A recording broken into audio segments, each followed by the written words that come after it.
Hello friends, how are you. कैसे हैं आप सभी लोग। उम्मीद करते हैं आप सभी लोग अच्छे होंगे। और हमारा जो पिछला वीडियो आया था उस पर आप लोगों के कमेंट नहीं आ रहा है। हम लोग बात कर रहे थे यूनिट 2 हिस्ट्री के रूप में। तो हम लोग क्लास 6 की पाठ पुस्तक अवर पास्ट हमारे अतीत के बारे में चर्चा कर रहे थे और हम लोग चैप्टर 8 पे थे। आप देखेंगे चैप्टर 8 पे भी हम लोग फर्स्ट पार्ट पे चर्चा कर चुके हैं। अब हम इसके सेकेंड पार्ट पे चर्चा करेंगे। तो आप देख सकते हैं कि हम लोग इसके सेकेंड पार्ट में अशोक एक अनोखा सम्राट, इससे पहले हम लोगों ने जो पढ़ा हुआ था, आप देखेंगे कि कहीं ना कहीं हम लोग इसके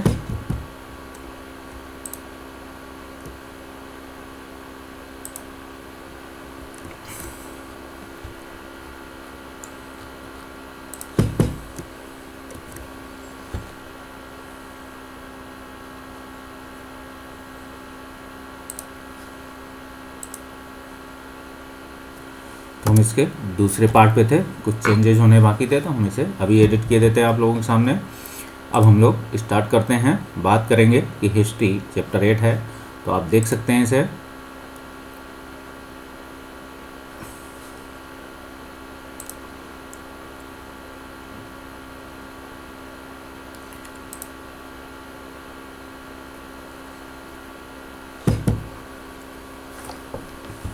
तो आप देखेंगे कि हमारे अतीत क्लास 6 की ये पाठ्य पुस्तक है। आप इसे देखेंगे कि अगर आप UPSC, CSC, UPPCS, GS optional GS में आप देख सकते हैं। साथ ही आप देखेंगे इसके अगर आप क्लास 6 की, 7th की, 8th की जो भी हिस्ट्री पढ़ेंगे, कहीं ना कहीं आपको इसके इंडियन सोसाइटी के बारे में भी कुछ चीज़ें जानकारी मिलेंगी। आप यहाँ से भी सीख सकते हैं इंडियन सोसाइटी को, बहुत सारी चीज़ों को। साथ ही आप देखेंगे आर्ट एंड कल्चर वाला पार्ट है, जो आर्ट एंड कल्चर जो प्री और मेंस में दोनों में होता है, प्री एंड मेंस कह सकते, ठीक है, दोनों में जुड़ा हुआ है। तो आप देखेंगे आर्ट एंड कल्चर के साथ जो आप देखेंगे भाषा, संस्कृति, नगरों का बसाव, आर्किटेक्ट, बहुत सारे जो है क्या है किले और बहुत सारी आकृतियाँ, बहुत सारे आप देखेंगे क्या है, हम लोग खुदाई के दौरान पा रहे थे, जैसे इंडस वैली में जान रहे थे, वैसे ही आप देखेंगे। आज हम अगर बात करेंगे, जैसे हम लोगों ने आप सम्राट की चर्चा सुनी, सम्राट है तो साम्राज्य होगा, क्योंकि एक साम्राज्य का सम्राट एक साम्राज्य का ही होगा। तो आप देखेंगे अब राजा क्या हुए, सम्राट कहलाने लगे थे युद्ध। और देखेंगे अशोक के बारे में हम लोग चर्चा कर रहे हैं। तो क्लास 6 की एनसीईआरटी में आपको बहुत ही बेसिक तरीके से बताया गया है। आप देखेंगे हम जो भी परिचर्चा कर रहे हैं, लिख पढ़ रहे हैं, साक्षर हो रहे हैं कंपटीशन के हिसाब से। तो देखेंगे जो है इंदिरा सिविल सर्विसेज के अंतर्गत हम लोग पढ़ लिख रहे हैं। आप हमारे चैनल को लाइक सब्सक्राइब करें और अपना व्यूज़ दें। तो हम बात करेंगे, अगर आपका सीधी से अभी बात कर चुके, अगर आपका ऑप्शनल सब्जेक्ट है या हिस्ट्री और यूपीएससी सीएससी में पीसीएस दे रहे हैं, यूपीपीसीएस दे रहे हैं, अगर नेट दे रहे हैं, पीजीटी दे रहे हैं, तब भी आप इन वीडियोस को देख सकते हैं।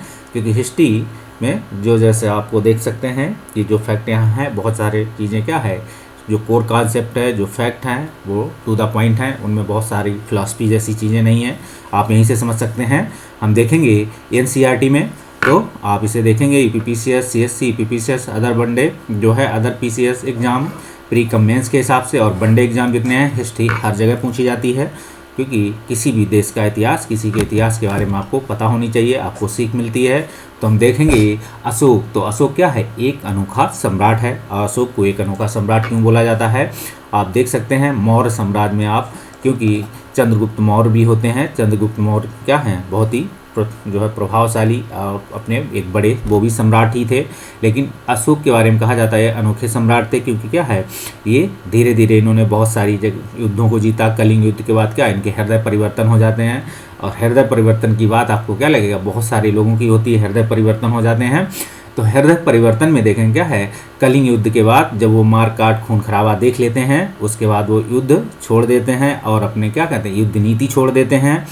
और अपने बहुत सारे उन्होंने लेख लिखवाए जगह जगह, आप उनको देख सकते हैं कि बहुत सारे अभिलेखों को अशोक को जेम्स प्रिंसेस ने पढ़ा है, ब्राह्मी, खरोष्टी, बहुत सारी लिपि बहुत सारी भाषाओं में लिखा गया है। क्योंकि विश्व भारत के भारतीय उपमहाद्वीप में अशोक का जो सम्राट था, अशोक का जो साम्राज्य था वो बहुत बड़े हिस्से में था। आप देखेंगे कहीं ना कहीं पाकिस्तान अफगानिस्तान का एरिया कवर करता था, और नीचे तक आप देखेंगे कि गोदावरी के इलाके से नीचे भी चले जाएं गोदावरी के राउंड में, तो आप देख सकते हैं कि मौर्य साम्राज्य के अंतर्गत अशोक मौर्य वंश के सबसे प्रसिद्ध शासक थे।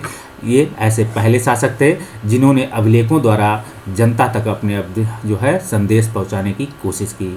वह ऐसे पहले शासक थे कि अपने संदेश जनता तक पहुंचाने की जो योजना थी वो अभिलेखों के माध्यम से, तो अशोक ऐसे पहले शासक थे। आपसे पीटी में क्वेश्चन पूछा जा सकता है, स्टेटमेंट में पूछा जा सकता है, यूपीएससी भी पूछ सकती है। अशोक के ज़्यादातर अभिलेख आप देखेंगे प्राकृतिक भाषा में लिखे हैं, और आपको बताया था जो है संस्कृत भाषा, प्राकृत भाषा, देवनागरी। आप देखेंगे बौद्ध ने, जैन धर्म ने अपने बहुत सारे उपदेश क्या हैं जो है डायलॉग फॉर्म में प्राकृत भाषा में दिए थे। कारण ये था कि प्राकृत भाषा आम लोगों की भाषा थी। अधिकतर लोग क्या थे, आम लोग थे, तो उनको ये भाषा बोलने की थी। तो जो साम्राज्य हुआ करते थे उनकी अलग अलग लोगों की अलग अलग भाषाएं हुआ करती थीं। आप देखेंगे प्राकृत भाषा में देने का मतलब कि जनता तक ये संदेश पहुंच सके, वो अपनी बात जान सकें उनकी। तो संदेश में क्या करें, जिन्होंने अभिलेखों द्वारा जनता द्वारा अपने जो है संदेश जनता तक पहुंचाने की कोशिश की। अशोक के ज़्यादातर अभिलेख प्राकृत भाषा में लिखे हैं और देवनागरी लिपि में लिखे हैं। आप देखेंगे 2 लिपि ये हो गई। अब बचती है ब्राह्मी और खरोष्टी। तो आपको बताया था ब्राह्मी लिपि, आप ऊपर चले जाएंगे किधर, नॉर्थ वेस्ट साइड, तो आप जाएंगे अफगानिस्तान एरिया की तरफ, तो आपको ब्राह्मी लिपि आप देख सकते हैं। हम कलिंग युद्ध की बात करेंगे तो आप देख सकते हैं कलिंग युद्ध की बात अभी हमने आपको बताई है कि अशोक का अभिलेख कहता है। अपने एक अभिलेख में अशोक ने यह बात लिखी है कि राजा बनने के 8 साल बाद, ठीक है, मैंने कलिंग विजय की। तो ये स्टेटमेंट पूछा भी जा चुका है कि अशोक के राजा बनने के बाद 8 साल बाद उन्होंने कलिंग विजय प्राप्त की। ये स्टेटमेंट पीटी में पूछा जा चुका है, याद रखिएगा इसे। आप इसमें थोड़ा बहुत बदलाव कर सकते हैं। उन्होंने 1.5 लाख लोग बंदी बनाए, आप देखेंगे, और 1 लाख से ज़्यादा लोग उसमें मारे गए थे। यहीं से आप देखेंगे इससे उन्हें अपार दुख हुआ। क्यों दुख हुआ, कहते हैं जब किसी स्वतंत्र देश को जीता जाता है तो उसमें लाखों लोग मारे जाते हैं, बहुत सारे बंदी बनाए जाते हैं, इनमें ब्राह्मण और समण भी मारे जाते हैं। और देखेंगे जो लोग अपने सगे संबंधी और मित्रों को बहुत प्यार करते हैं, वो हृदय परिवर्तन की बात है कि उन्होंने कहीं ना कहीं बौद्ध धर्म उनके अंदर घुस चुका होता है। तो सगे संबंधियों मित्रों को बहुत प्यार करते हैं, दासों और मृतकों के प्रति दयावान होते हैं, और वे भी युद्ध से या तो मारे जाते हैं या प्रियजनों को खो देते हैं। इसलिए मुझे पश्चाताप हो रहा है कि अब मैं धम्म पालन करने और दूसरों को इसकी शिक्षा देने के लिए निश्चय किया है। मैं जानता हूँ, मैं मानता हूँ कि धम्म के माध्यम से लोगों का दिल जीतना बहुत बलपूर्वक विजय पाने से ज़्यादा अच्छा है। अभी हम आपको बताएंगे अशोक से पहले की एक कहानी कि बुद्ध की। तो मैं जानता हूँ कि धम्म के माध्यम से लोगों का दिल जीतना बलपूर्वक विजय पाने से ज़्यादा अच्छा है। मैं अपने अभिलेख जो है विषय के लिए एक संदेश के रूप में इसलिए उत्कीर्ण कर रहा हूँ कि मेरे बाद मेरे बेटे और पोते भी युद्ध ना करें, ठीक है। इसके बदले उन्हें सोचना चाहिए कि धम्म को कैसे बढ़ाया जाए। आप देखेंगे संघमित्रा, उनकी 2 बेटे श्रीलंका गए थे और कुछ लोग और इस दूसरी जगह गए थे। आप देखेंगे कलिंग की लड़ाई से युद्ध को लेकर अशोक के विचारों में कैसे परिवर्तन होता है। तो आप देखेंगे धम्म संस्कृत शब्द, धर्म प्राकृत का रूप है, ठीक है। तो आप देखेंगे अब हम बात करेंगे बुद्ध के बारे में, क्योंकि बहुत सारी नीतियों को वो धम्म के माध्यम से अपना लेते हैं अपनी शासन नीतियों में। अपने लेखों जो है लेख अभिलेख के माध्यम से क्या है कि कौन सा कर कहाँ लिए जाएंगे, कौन से कर माफ़ कर दिए जाएंगे, ठीक है। बहुत सारे लेख आप देखेंगे बुद्ध धर्म के लिए हैं कि लोगों पर दया करो। आप देखेंगे अशोक क्या है, जैसे मांस खाना छोड़ देते हैं तो अपनी उसमें लोगों को लिखते हैं कि लोगों को मांस नहीं खाना चाहिए, या मोर जैसे उसमें दिखाया जाता है कि मोर उस समय लोग खाते होंगे, तो मोर के बारे में चर्चा है। आप देखेंगे कि इस तरीके, तो कलिंग से पहले आप देखेंगे अगर, तो हम चलते हैं कौन से वैशाली राज्य की तरफ, जहाँ आप देखेंगे लिच्छवीगढ़ राज्य में क्या था, बुद्ध थे। तो बुद्ध जब क्या थे जो है अजातशत्रु जब अपने मंत्री को भेजते हैं लिच्छवी संघ या वैशालीगढ़ राज्य में आक्रमण करने के लिए, तो बुद्ध उन्हें क्या ज्ञान देते हैं कि आप हमारे लोगों के लिए ये काम करेंगे, ये अपनाएंगे, तो शायद जो है अजातशत्रु अपनी युद्ध करने की योजना को वहीं टाल देते हैं। तो धम्म कहीं ना कहीं लोगों से क्या है, उनके सगे संबंधियों की बात हो रही है, तो कहते हैं इसीलिए कि उनके दिल को जीतना, उनको सम्मान देना बलपूर्वक विजय पाने से ज़्यादा अच्छा है। इसी धम्म की ऐसी नीति थी। इसी नीति को बुद्ध ने क्या है, कलिंग में जो अजातशत्रु आए थे तो वहाँ भी उनको संदेश सुनाया, तो उन्होंने अपनी युद्ध करने की योजना बदल दी। आप देखेंगे 1500 सालों तक क्या है, फिर गुप्त साम्राज्य में आते हैं, तब जाके कहीं ना कहीं लिच्छवी या वैशालीगढ़ राज्य आप देखेंगे मिल जाता है गुप्त साम्राज्य में। उससे पहले तक लगातार चलता रहता था। इसी तरीके से क्या है, अशोक को भी ऐसी ज्ञान हुआ और वो चीज़ों को, लड़ाई करने की योजना को बदल कर वो धम्म को अपना लेते हैं, बौद्ध धर्म को अपना लेते हैं और अपने बेटे बेटी को क्या है, श्रीलंका भेजते हैं और भी लोगों को इंडोनेशिया साइड भेजते हैं। तो आप देखेंगे, आप फिर हम बात करेंगे अशोक का कलिंग युद्ध कैसे हुआ। तो कलिंग आप देखेंगे, आज भी आप कलिंग से बहुत बखूबी परिचित होंगे, क्योंकि ये तटवर्ती उड़ीसा का प्राचीन नाम है। ठीक है, अगर पूछा जाए कि कलिंग प्राचीन समय का आज के उड़ीसा का नाम है, तो आप देख सकते हैं ये पीटी पॉइंट ऑफ व्यू से क्वेश्चन बन रहा है आपके लिए।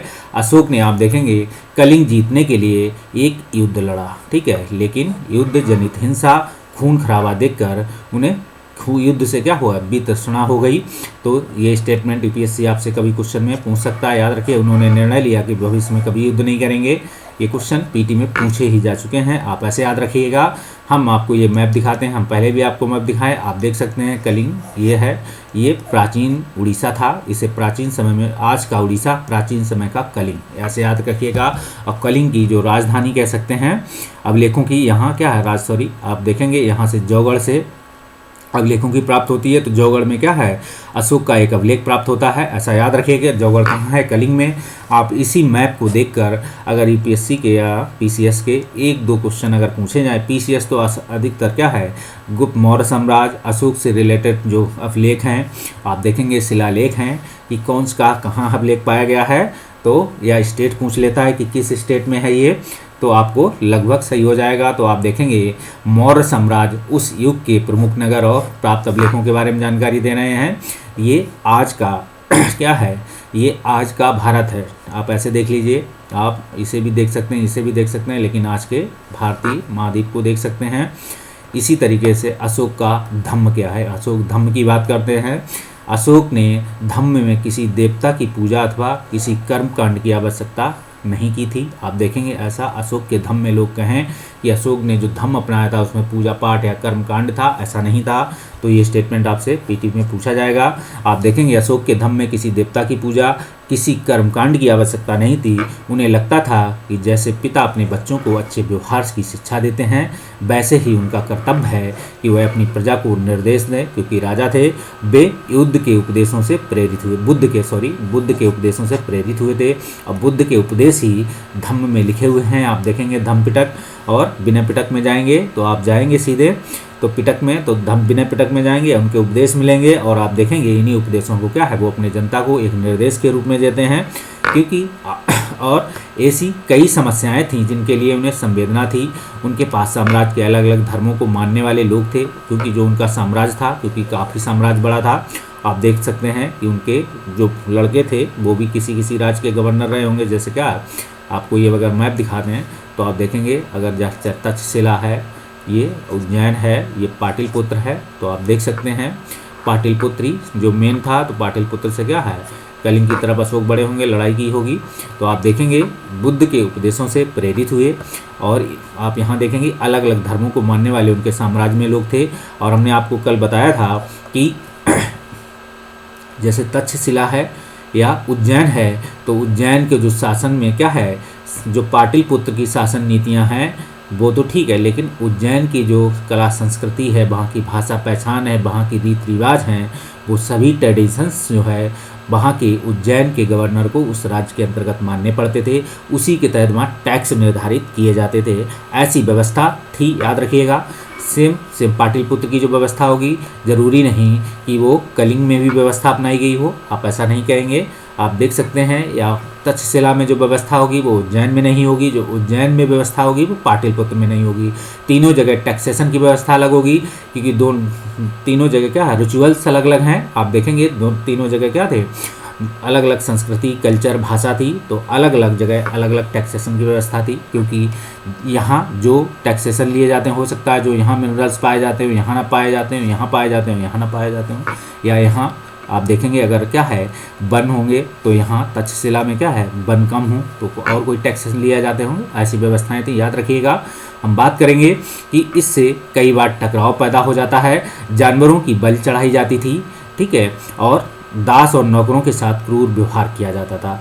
इसी सभी नीतियों को उन्होंने अपने अभिलेखों में लिखा हुआ था कि आप लोगों से जो है जानवरों की तरह पेश ना आए। इसके अलावा परिवार में आप देखेंगे पड़ोसियों के बातचीत और झगड़े होते रहते थे, आप इन्हें भी देख सकते हैं। अशोक ने यह महसूस किया कि समस्याओं का निदान उनका कर्तव्य है, इसलिए उनमें धम्म महातम महामात्र नाम के अधिकारियों की नियुक्ति की जाती है। आप इसे देख सकते हैं कि जो धम्म महामात्र थे वो क्या थे, धम्म के अधिकारी थे। ये क्वेश्चन आपसे पूछा जो है पीटी में पूछा भी जा चुका, पूछा भी जाएगा आगे भी, याद रखिएगा।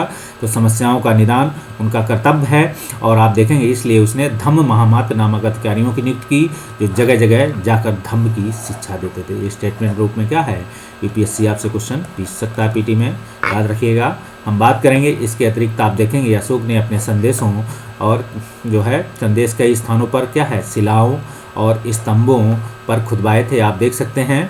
अधिकारियों को यह निर्देश था कि वे राजा के संदेश को उन लोगों को पढ़कर सुनाएं जो खुद नहीं पढ़ सकते थे। आप शिलाओं और स्तंभों पर यह अभिलेख लिखे जाने के बावजूद भी अधिकारियों को स्पष्ट रूप से आदेश था तो क्या कि जो संदेश नहीं पढ़ सकते उन्हें खुद पढ़ाएं। तो आप देख सकते हैं जैसे क्या था, एक पोस्टमैन आज जाता है, अगर आपके घर एक डाकिया, अगर आपको पढ़ना लिखना नहीं आता तो आप क्या कहते हैं डाकिया से कि ये हमें पढ़ के सुना दो। तो कुछ इस तरीके की व्यवस्था भारत सरकार या स्टेट गवर्नमेंट में भी है। कोई भी अधिकारी नियुक्त होता है, अगर कोई पढ़ा लिखा नहीं है तो उनको क्या है आज भी वो जानकारी देते हैं। तो आप इसे आज के समकालीन समय में मेंस के समय में एनालिसिस करते हुए लिख सकते हैं अच्छे तरीके से, ठीक है। आप देख सकते हैं कि उत्कृष्ट, आप इसको क्या है उत्कृष्ट पालिश वाले पत्थर की इस मूर्ति को आप समझ सकते हैं कि ये क्या है बिहार के रामपुरवा में मिले एक मौर्यकालीन स्तंभ का हिस्सा है। ये जो मिला हुआ है सांड आपको, तो ये रामपुरवा का एक स्तंभ है, और रामपुरवा कहाँ है, बिहार में है।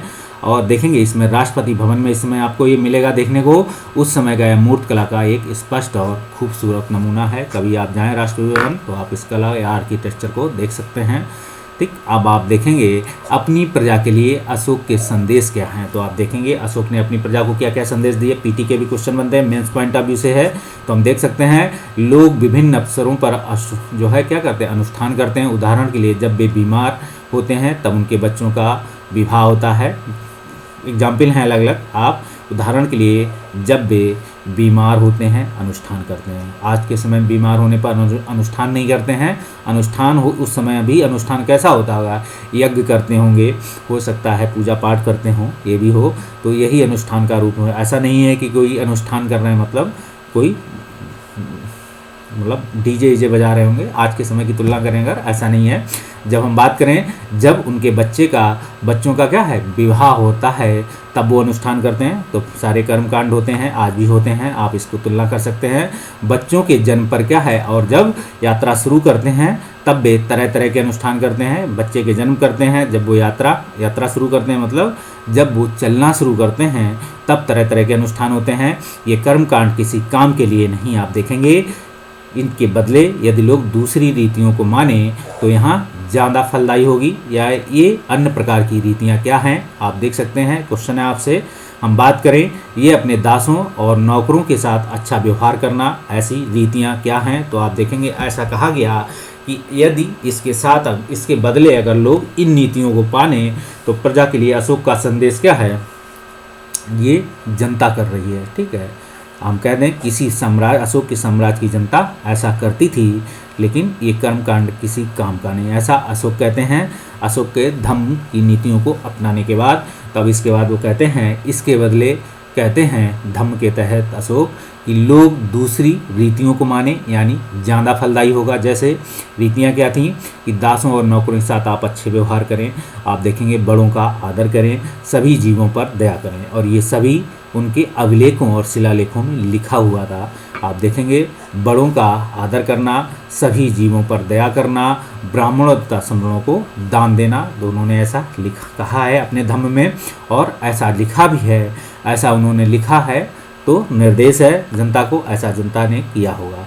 अपने धम्म की प्रशंसा आप देखेंगे या दूसरों के धम्म की निंदा करना, आप देखेंगे अपने धम्म की क्या है प्रशंसा, दूसरों के धम्म की निंदा, दोनों ही बातें आप देखेंगे गलत है।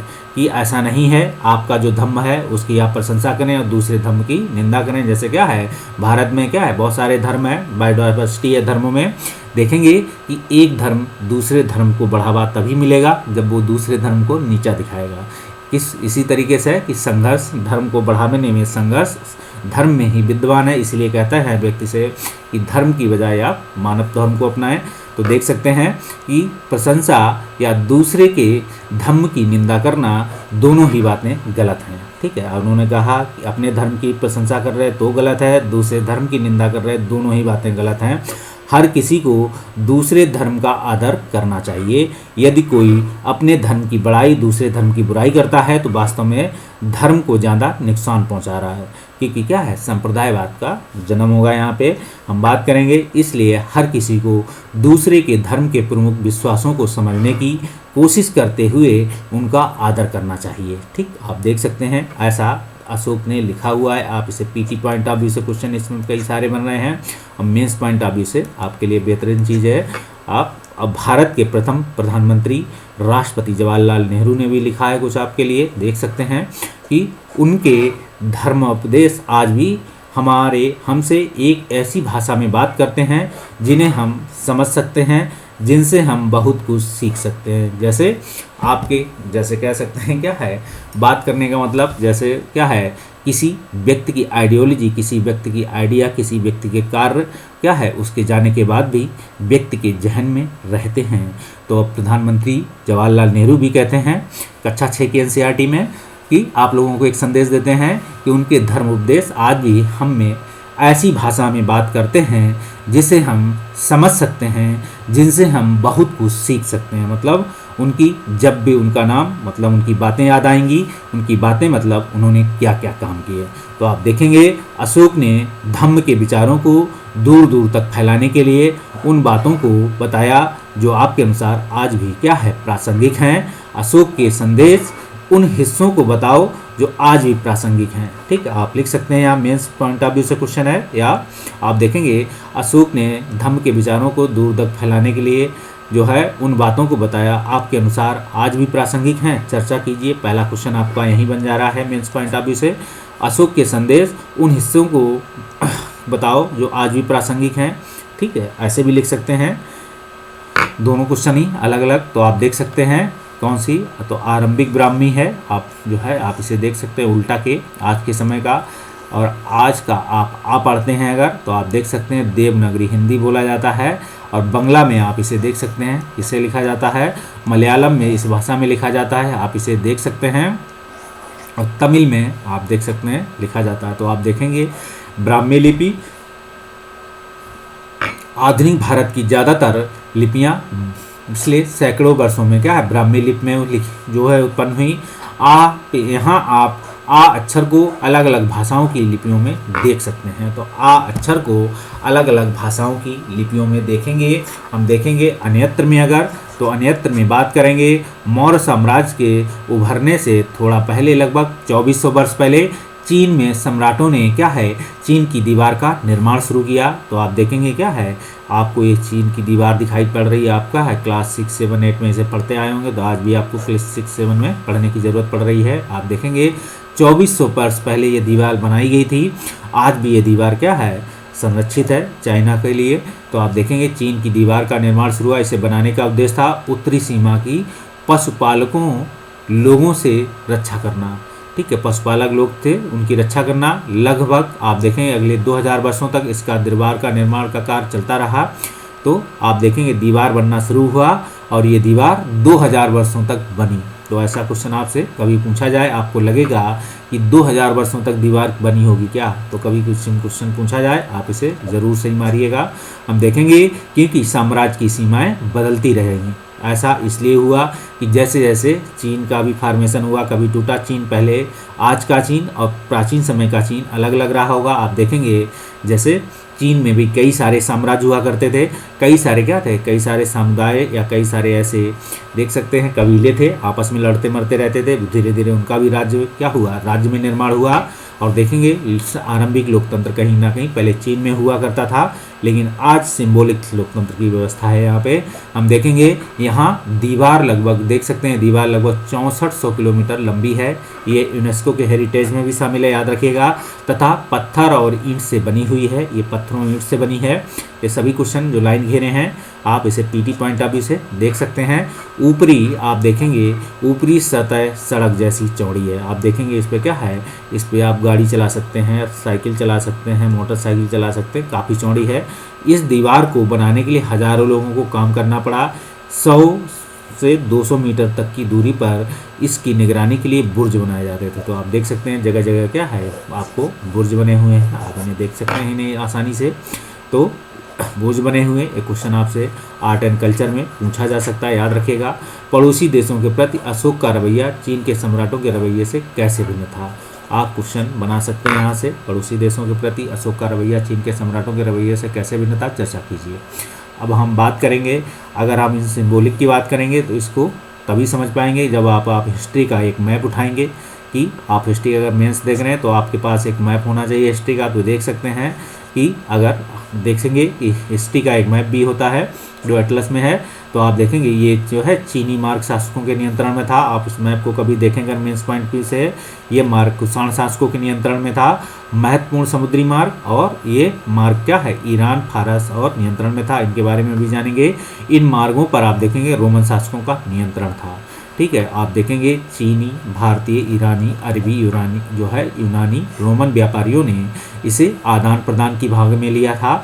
दक्षिण भारत की पत्तन, काली मिर्च, ठीक है, तथा अन्य मसालों के निर्यात के लिए दृश्य महत्वपूर्ण थे। आप इसे पीटी पॉइंट ऑफ व्यू से कि दक्षिण भारत का जो काली मिर्च पत्तन था वो किसके लिए फेमस थे, काली मिर्च और अन्य मसालों के लिए। और चीनी जो है व्यापार, भारतीय, ईरानी, अरब, यूनानी तथा रोमन व्यापारियों ने आदान प्रदान में भाग लिया। मतलब जो ट्रेड सिस्टम था, आप देख सकते हैं जो ट्रेड सिस्टम आज के कहे में, तो इस ट्रेड सिस्टम में ये लोग आपस में भागीदारी करते थे। हम बात करेंगे पोडुका के संबंध में, दक्षिण भारत में है धूनो। अरकामेडू का यह रोमन नाम था। आप देखेंगे पोडुका को अरकामेडू, ये पीटी में दोनों में बोला जा गया है। पोडुका भी पूछा गया है, अरकामेडू भी पूछा गया है कि ये क्या है, तो रोमन नाम था दक्षिण भारत में। ये क्यों महत्वपूर्ण है आप इसे मैप में देख सकते हैं। हम बात करेंगे आगे की बात, तो आप देखेंगे आगे की बात के संदर्भ में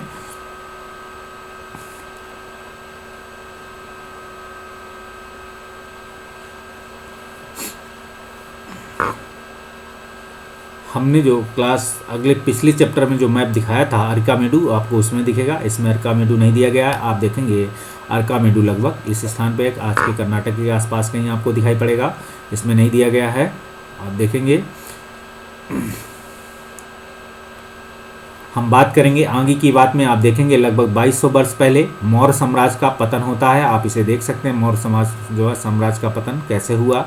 तो मौर्य साम्राज्य का पतन 2200 वर्ष पहले हुआ। आगे की बात में इसके स्थान पर अन्य सभी जगहों पर कई नए राज्यों का उदय हुआ। आप देखेंगे जब मौर्य साम्राज्य का पतन होता है तो मौर्य साम्राज्य से ही कई राज्य बने थे।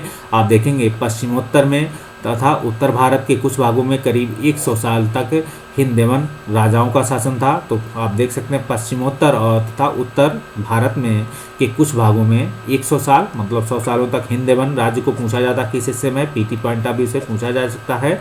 और देखेंगे इसके बाद पश्चिमोत्तर और मतलब पश्चिमोत्तर का मतलब है नॉर्थ वेस्ट एरिया, उत्तर और तथा पश्चिम भारत के शक नामक मध्य एशियाई लोगों का शासन स्थापित हुआ। किसके, मौर्य साम्राज्य के पतन के बाद, याद रखिएगा। तो पश्चिमोत्तर, उत्तर तथा पश्चिमी भारत के शक आप देखेंगे नामक नई मध्य एशियाई लोगों का शासन स्थापित हुआ है। इनमें से ये सभी point PT point of view से हैं, याद रखिएगा। और इसके साथ आप देखेंगे कि कुछ क्या है, कुछ राज्य लगभग 500 वर्षों तक टिके रहे, जब तक कि शक शासकों को गुप्त शासकों से पराजय नहीं मिल गई। तो आप देखेंगे कि 500 वर्षों तक ये सब शासन चलते रहे शक। तो आप देखेंगे जब गुप्त शासकों का उदय होता है तो गुप्त शासकों के बाद क्या होता है, इनके शासन आप देखेंगे कहीं ना कहीं जो मिला लिए जाते हैं। आप देखेंगे शकों के बाद कुषाण लगभग 2000 वर्ष पहले तक का शासन स्थापित होते हैं। आप इसे कुषाण हम इसी देखेंगे आगे चल के। तो देखेंगे उत्तर तथा मध्य भारत में कुछ इलाकों में आप देखेंगे मौर्य सेनानायक पुष्यमित्र सिंह ने एक जो है राज्य की स्थापना की। तो पुष्यमित्र सिंह का आप नाम अच्छी तरीके से जानते होंगे कि शासन उत्तर तथा मध्य भारत के कुछ इलाकों में। इसके साथ शुंग के पतन के बाद क्या हो, कर्ण और कुछ अन्य वंशों का शासन चलता रहता है। हम किसी इसका कभी ब्रेन बूस्टर मिलेगा तो आपको दिखाएंगे कि कैसे कैसे सबका शासन स्थापित हुआ। और आप बात करेंगे लगभग 1700 वर्ष पहले तक गुप्त साम्राज्य की स्थापना हुई। तो आप देखेंगे लगभग आज की बात हो रही है, लगभग 1700 वर्ष पहले गुप्त साम्राज्य की स्थापना होती है। तो देखेंगे पश्चिम भारत के कुछ हिस्सों पर क्या है, शकों का शासन था। यहाँ पश्चिमी भारत, मध्य भारत पर शासन कर रहे सातवाहन शासकों के साथ इनके कई युद्ध हुए। आप देखेंगे लगभग 2100 साल पहले स्थापित सातवाहन राज्य लगभग 400 साल तक टिका रहा। हम बात करेंगे लगभग 1700 वर्ष पहले मध्य तथा पश्चिमी भारत में बकाटक वंश का शासन स्थापित हुआ है। आप इसे देख सकते हैं कि बकाटक वंश शासन स्थापित कहाँ कहाँ होता है, आप इसको देख सकते हैं। इसके साथ ही आप देखेंगे दक्षिण भारत में लगभग 2200 से 1800 साल पहले जो है पूर्व के बीच चोलों, चेरों तथा पांड्यों ने शासन किया है। लगभग 1500 साल पहले पल्लवों तथा चालुक्यों की 2 बड़े राज्यों की स्थापना होती है। तो कैसे कैसे राज्य स्थापित हुआ है ये सब बताए गए हैं, आप इसे सिक्का इसे देख सकते हैं। इसके अलावा आप कई भी देखेंगे कई राज्य, और इसके अलावा और भी कई राज्य और ऐसे राजा थे जिनके बारे में हमें सिक्कों, पांडुलिपियों, पुस्तकों से पता चलता है।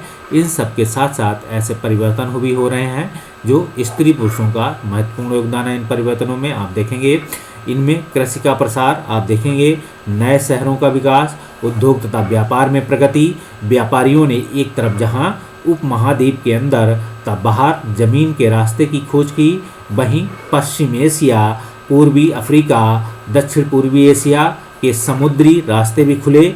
मंदिरों, स्तूपों तथा अन्य इमारतों का निर्माण हुआ, किताबें लिखी गईं, साथ ही वैज्ञानिकों की खोज हुई। ये सारी बातें साथ साथ हो रही थीं। इसमें पुस्तकों की बाकी हिस्सों को पढ़ते हुए इनमें आप देख सकते हैं सातवाहन सिक्का कि कैसे कैसे हुआ है, आप इसे देख सकते हैं आसानी से। हम बात करेंगे अगर उपयोगी शब्द, हमने साम्राज्य के बारे में पढ़ा, राजधानी के बारे में पढ़ा, अधिकारी के बारे में पढ़ा, संदेशवाहक कौन थे और प्रांत क्या होते थे, धम्म क्या होता है। अगर हम बात करें महत्वपूर्ण तिथियां तो आप देखेंगे मौर्य साम्राज्य की शुरुआत 2300 साल पहले होती है, ऐसा लिखा हुआ है। आप देखेंगे मौर्य साम्राज्य में विभिन्न काम धंधों में लगे हुए एक सूची बनाई है। तो कौन कौन से काम धंधे अलग अलग होते थे। जहां पर सम्राटों का सीधा शासन था वहां अधिकारी क्या है, कर वसूलते थे। आप ऐसे लिखेंगे राजकुमारों को अक्सर प्रांतों में क्या है जो है आज के गवर्नर के रूप में भेजा जाता था, आप लिख सकते हैं इसे। हम आगे बात करें मौर्य शासक, आप देखेंगे आवागमन के लिए महत्वपूर्ण जो है नदी मार्गों पर और रास्तों पर नियंत्रण का प्रयास करते थे। आप यहाँ नदी मार्ग और जंगल के रास्ते थे जो